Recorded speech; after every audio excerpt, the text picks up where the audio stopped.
What is going on, guys? Welcome to the video. Today I'm going to talk about what we're going to do, what we're supposed to do when nothing works out.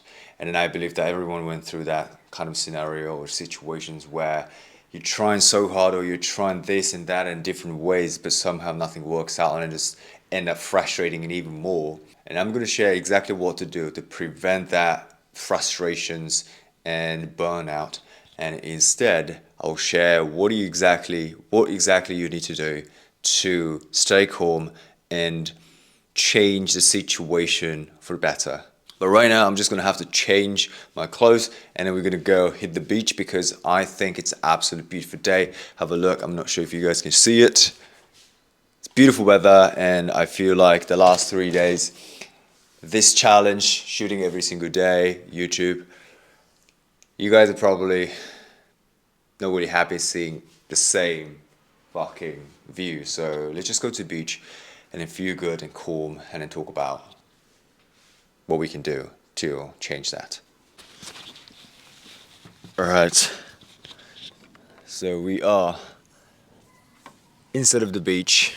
I came to a cafe that I always come to so I can work with my laptop from afterwards. But anyway, yeah, so we are going to talk about what you're supposed to do to prevent getting burnt out or getting even more frustrated from the fact that nothing is working out, even though you're trying your best, you're trying a different variety of ways to solve a problem or to get to the next level or to reduce your anxiety or overthinking, but nothing is fucking working out. And I absolutely feel how you feel. Quite recently, I actually went through a very similar experience. And listen, first of all, what you need to understand is that there is no way that your life will be completely anxiety free. There's no way that your life is completely obstacle free.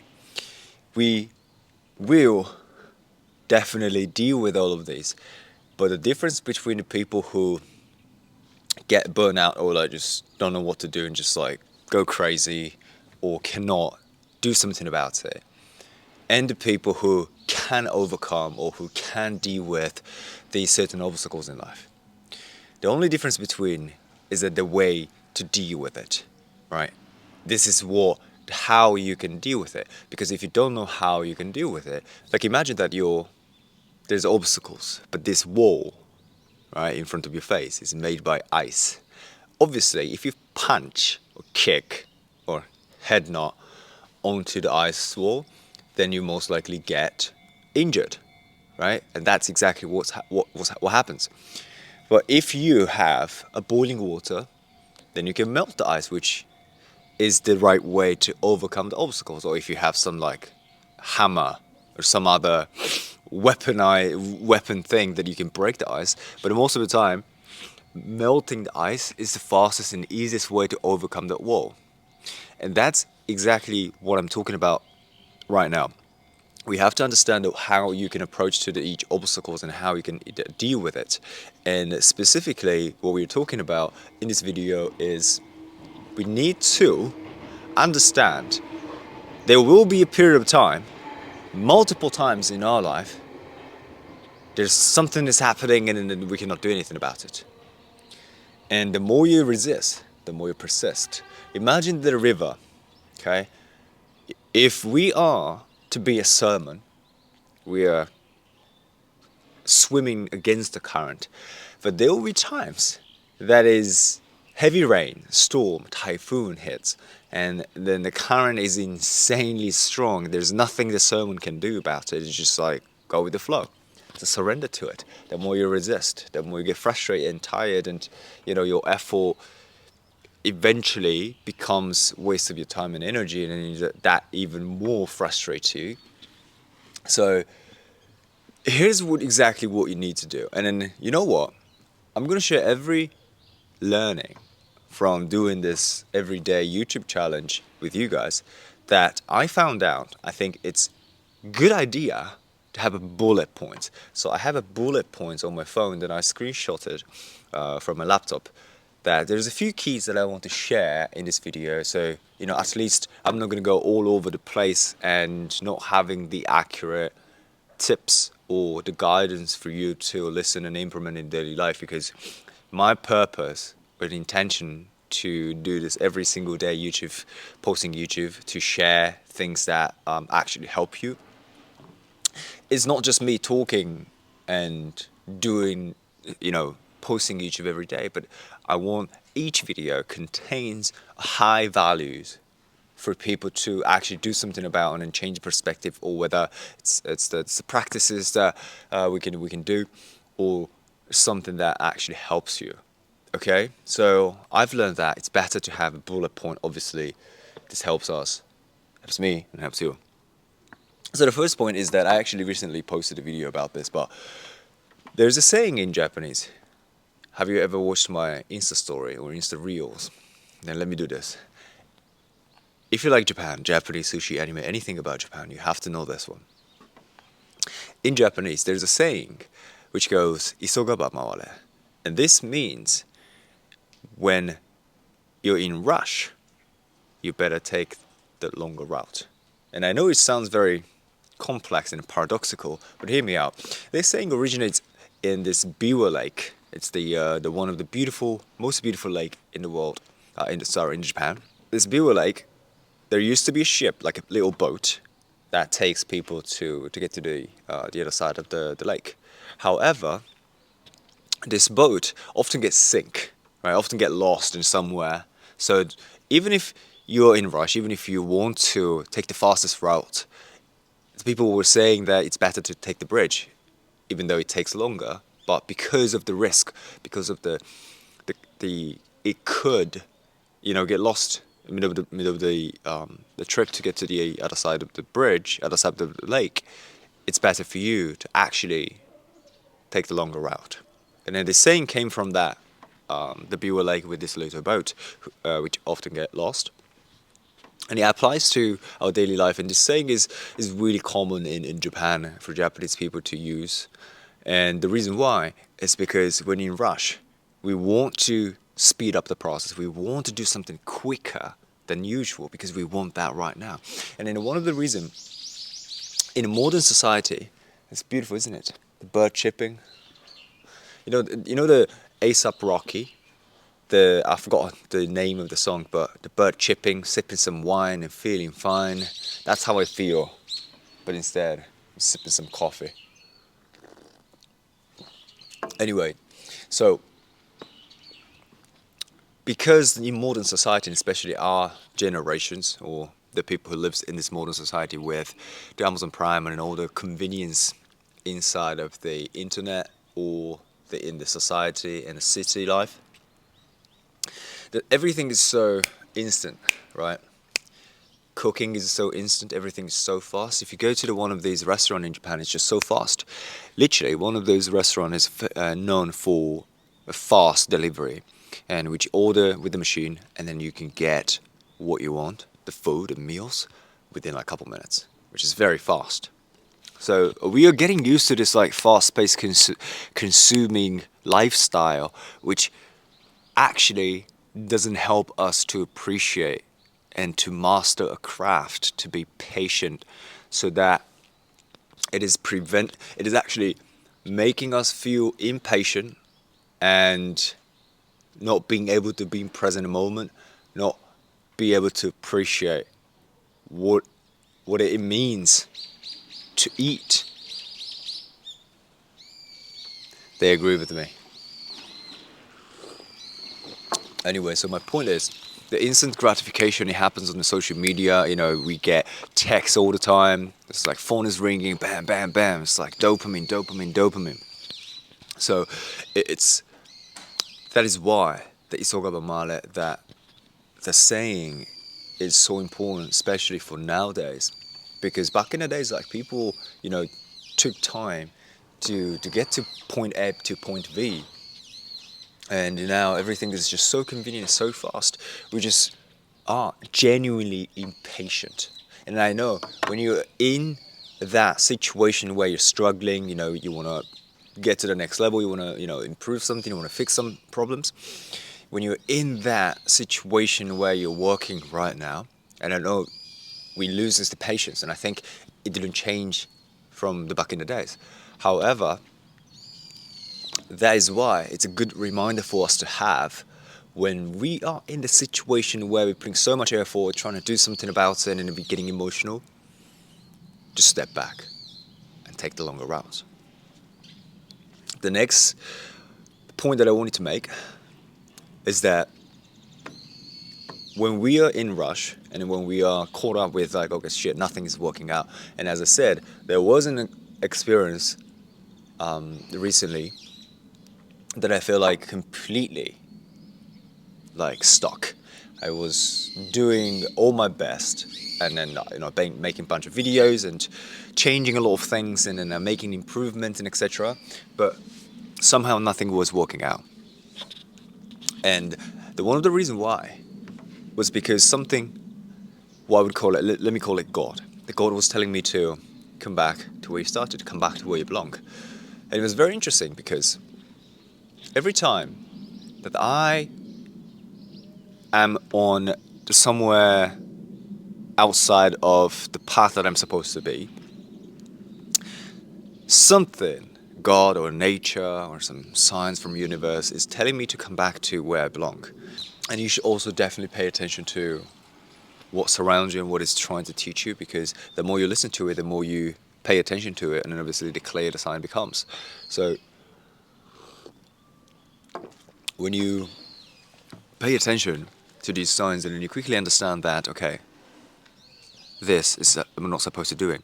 And what I was doing is that, like I was trying to deliver a different message through my social media, and then I was like, I coach people, and Live Your Like a Movie is my coaching program, which is where I help people to become confident and self-love and to really be the best version of ourselves and to be most authentic.